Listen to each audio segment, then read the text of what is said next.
दोस्तों, इस वीडियो में हम डिस्कस करने वाले हैं ग्रीन बिल्डिंग के बारे में। नॉर्मली जब ग्रीन बिल्डिंग का नाम आता है, मींस जैसे ये बताता है टॉपिक ग्रीन बिल्डिंग, तो ग्रीन बिल्डिंग का नाम आते ही हम लोग ग्रीनरी की तरफ फोकस हो जाते हैं कि जो घर है वहां पे बहुत से पेड़ होने चाहिए। कोशिश करें कि जो बिल्डिंग है उसी में इस प्रकार की बेलें हों, पौधे हों, फूल्स हों, फूल के पौधे हों, तो उसको हम एज ए ग्रीन बिल्डिंग बोलें। लेकिन यहाँ पे जो ग्रीन बिल्डिंग है, उस ग्रीन बिल्डिंग की हम लोग एक मेथोडोलॉजी आपको बताते हैं कि किसको हम ग्रीन बिल्डिंग बोले, कौन सी प्रॉपर ग्रीन बिल्डिंग होगी। केवल ग्रीन बिल्डिंग वही ना हो जहां पे केवल पेड़ पौधे लगे हुए, अदरवाइज बहुत से ऐसे फैक्टर्स हैं जिनके ऊपर बेस होती है, जिन फैक्टर्स के देख करके हम लोग बोल सकते हैं कि ये एक ग्रीन बिल्डिंग है। तो यहाँ पे एक बहुत सिंपल लाइन लिखी हुई है मैंने, a building is said to be green when it uses. एक बिल्डिंग को हम लोग ग्रीन बोल सकते हैं कब, जब वो इन सभी चीजों को यूज करे।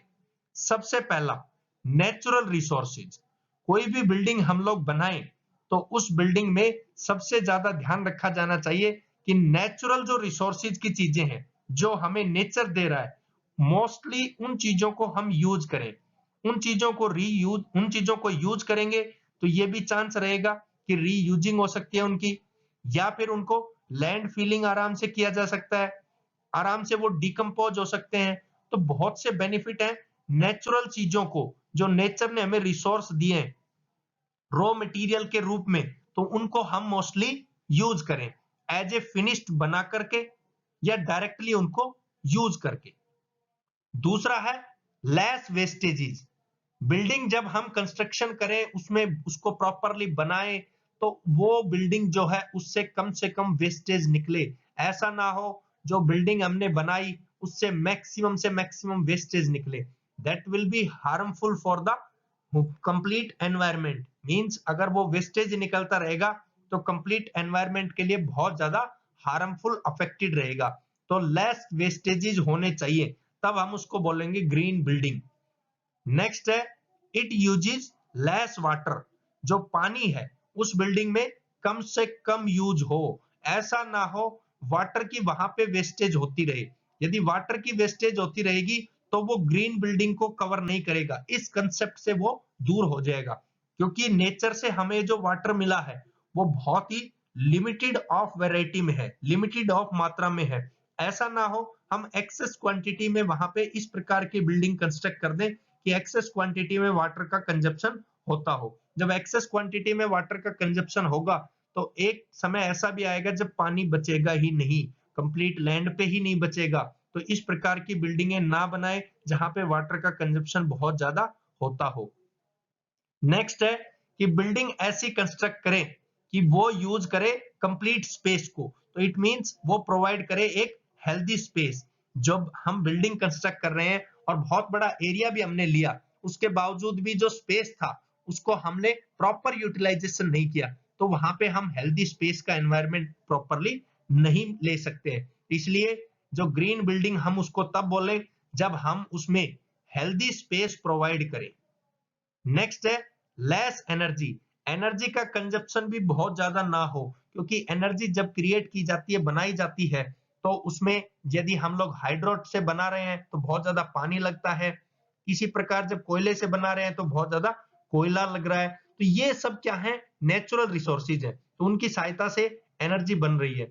हम बिल्डिंग इस प्रकार की कंस्ट्रक्ट कर दे कि वहां पे एनर्जी का बहुत ज्यादा कंजप्शन हो, तो वो ग्रीन बिल्डिंग कंसेप्ट से साइड में हो जाएगा।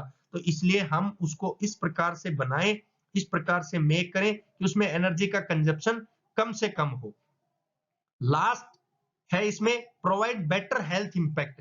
वो जो बिल्डिंग बने वो हेल्थ पे भी बेटर इंपैक्ट डाले, हवा प्रॉपरली उसमें से पास हो, वेंटिलेशन का उसमें प्रॉपर स्पेस हो। ऐसा ना हो बिल्डिंग ऐसी बन जाए कि अंदर ही हमारा दम घुटे उसमें, इस प्रकार की नहीं होनी चाहिए। तो ये सब चीजें अगर वो कवर करता है तो हम लोग बोल सकते हैं कि ग्रीन बिल्डिंग कंसेप्ट पे वो खरी उतरती है। तो इसलिए ग्रीन बिल्डिंग के अनुसार नेचुरल रिसोर्सेज का उसमें यूज हो, लेस वेस्टेजेस निकले, वाटर का कंजप्शन उस पर कम हो, एनर्जी का कंजप्शन कम हो, एक हेल्दी स्पेस प्रोवाइड करे, और प्रोवाइड बेटर हेल्थ इंपैक्ट करे, तो ये सब ग्रीन बिल्डिंग की निशानियां हैं। नेक्स्ट आप पढ़ेंगे components of green building. Green building के मेनली कौन कौन से कंपोनेंट्स होते हैं। कंपोनेंट से मतलब होता है किसी चीज के पार्ट्स, किसी चीज के पुर्जे, जैसे मशीन है तो मशीन के साथ में कौन कौन सी चीजें लगी हुई है, तो वो उसके कंपोनेंट्स हैं। तो ग्रीन बिल्डिंग के कौन कौन से कंपोनेंट। सबसे पहला selection of suitable site. Green building बनाने के लिए, बिल्डिंग प्रॉपरली बना रहे हैं तो उसके लिए साइट का प्रॉपर हम लोग सिलेक्शन करें, क्योंकि साइट बहुत ज्यादा इंपैक्ट डाल रही है, बहुत ज्यादा इंपैक्ट डालती है। तो साइट पे विशेष फोकस रखें। तो साइट पे विशेष फोकस किस प्रकार से रखें, वहां पे देखें पब्लिक ट्रांसपोर्ट की अवेलेबिलिटी है या नहीं है। हम केवल यही अपने तरीके से सोच रखें कि हम लोग अपना पर्सनल व्हीकल रखेंगे और सभी पूरी बसासत जो होती है उन सबसे बहुत दूर जाकर के बस जाएंगे, तो केवल ऐसी सोच ना रखें। वहां पे पब्लिक ट्रांसपोर्ट जरूर अवेलेबल हो, इस चीज पे हमें फोकस रखना है। वहां पे जहां पे हमें वो सूटेबल जो साइट सिलेक्शन करना है, उसको सूटेबल हम तभी बोलेंगे जब पब्लिक का ट्रांसपोर्ट हो, वहां पे एनर्जी हो, रिसोर्सेज हो। ये सबसे बड़ी बात है। कोशिश यही की जाए कि लोकल टाइप के रिसोर्सेज हो, क्योंकि बहुत दूर की चीजों के लिए हम रिसोर्सेज पे डिपेंड रहेंगे, बहुत दूर के रिसोर्सेज पे, तो बहुत ज्यादा प्रॉब्लम आती है। इसलिए साइट का सिलेक्शन जो है वो हम सूटेबल तरीके से करें। दूसरा इसका कंपोनेंट है मटेरियल्स एंड रिसोर्सेज। अब जैसे मटेरियल से बात करें तो मटेरियल जो भी हमें उसमें यूज करें, यूज करने के लिए जो प्लानिंग हम करें तो उसकी जस्ट प्रॉपर्टी होनी चाहिए, जीरो टॉक्सिसिटी हो, हाईली वो रिसाइक्लेबल हो, मींस बिल्कुल भी जो भी हमें यूज करने एज ए मटेरियल्स वो जहरीले ना हो, वो मटेरियल ऐसे होने चाहिए जिनको आसानी से हम रिसाइकल कर सकें, वो मटेरियल ऐसे होने चाहिए जो जीरो एमिशन करें, मींस वहां पे ऐसा ना हो कि वो पोल्यूशन क्रिएट करे, हार्मफुल गैसेज जो है वो प्रोड्यूस हो। इस प्रकार के मटेरियल होने चाहिए जो ड्यूरेबल हो, चलाऊ हो, आसानी से उनको हम रीयूज कर सके, एक प्रकार से सस्टेनेबल टाइप हो, जो सस्टेन करे लंबे समय तक। तो इस प्रकार के मटेरियल्स का हम यूज करें। दूसरी हमने बात की थी रिसोर्सेज की। रिसोर्सेज हमेशा कोशिश करें कि लोकल होने चाहिए। लोकल रिसोर्सेज जब रहेंगे तो बहुत ही बेनिफिशियल रहेंगे, क्योंकि लोकल जब रिसोर्सेज का हम यूज करते हैं तो उन लोकल रिसोर्सेज की सहायता से सबसे बड़ा बेनिफिट होता है कि वो जो पैसा है वो कंप्लीट एक तो लोकल में रह जाता है।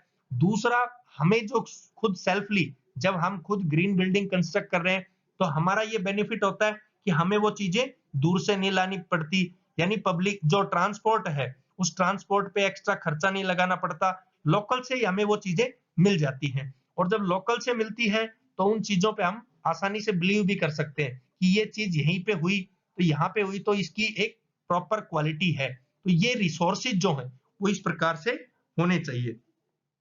लास्ट है इसका component main part water efficiency. ये बहुत इंपॉर्टेंट चीज है। एफिशिएंसी किसी चीज क्या होती है, इनपुट बाय आउटपुट। अब यहाँ पे बात आई वाटर की, तो जो भी इक्विपमेंट हम यूज करें, जो भी हमारे बिल्डिंग में हम यूज करें, क्योंकि ग्रीन बिल्डिंग हम उसको तभी बोलेंगे वाटर से रिलेटेड कोई भी इक्विपमेंट यूज करें तो वो ऐसा इक्विपमेंट होना चाहिए जिसमें पानी का फ्लो कम हो, पानी का फ्लो बहुत तेज ना हो। यदि जैसे किचन है तो किचन में हमने यूज किया और यदि पानी का फ्लो बहुत ज्यादा है तो वो बहेगा बहुत। इसी प्रकार बाथरूम्स हैं, तो कहने का मतलब इस प्रकार के इक्विपमेंट यूज करें, बाथरूम हुई, किचन हुई, जहां पे पानी का जो फ्लो है वो कुछ कम रहना चाहिए, बहुत तेज ना हो, इससे पानी का वेस्टेज जो है वो बच जाता है। इसी प्रकार हम लोग इरिगेशन के लिए जो टेक्निक्स का यूज करें वो बहुत ही बेटर तरीके से यूज करें और माइक्रो टाइप यूज करें। जैसे बात करें पुराने टाइम में खेतों में खुला पानी दिया जाता था, आज के दिन वही ड्रॉप सिस्टम आ चुका है, ड्रिप सिस्टम आ चुका है। तो इसी प्रकार से टपका जो विधि है उसका हम कोशिश करें यूज करें।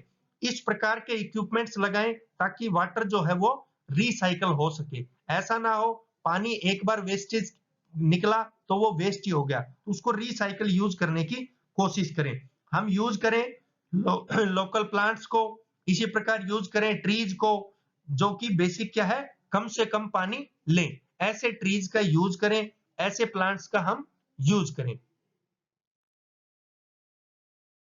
नेक्स्ट है ग्रीन बिल्डिंग बनाने के क्या बेनिफिट्स रहते हैं। जो ग्रीन बिल्डिंग हमने प्रोड्यूस करने की सोची या बनाई तो उसके क्या बेनिफिट्स रहेंगे। सबसे पहला जो इंपैक्ट डालता है वो एनवायरमेंटल बेनिफिट्स मिलते हैं। एनवायरमेंटल बेनिफिट्स किस प्रकार से मिलेंगे, यदि ग्रीन बिल्डिंग हम कंस्ट्रक्ट कर रहे हैं तो जो पानी का वेस्टेज है वो बहुत ही कम हो जाता है। दूसरा, ग्रीन बिल्डिंग के अनुसार जो इसकी कंसेप्ट है, हम लोकल रिसोर्सेज को यूज करते हैं, नेचुरल रिसोर्सेज को यूज करते हैं, तो इससे क्या होगा, आसानी से उनको रीयूज किया जा सकता है, आसानी से उनको डिकम्पोज किया जा सकता है, तो ये हमें बेनिफिट मिलता है। जब इस प्रकार की चीजें यूज करेंगे तो एयर की क्वालिटी, वाटर की क्वालिटी इंप्रूव होती है, तो ये बेनिफिट मिलते हैं एनवायरमेंटल के हिसाब से, मींस एनवायरमेंटल बेनिफिट्स।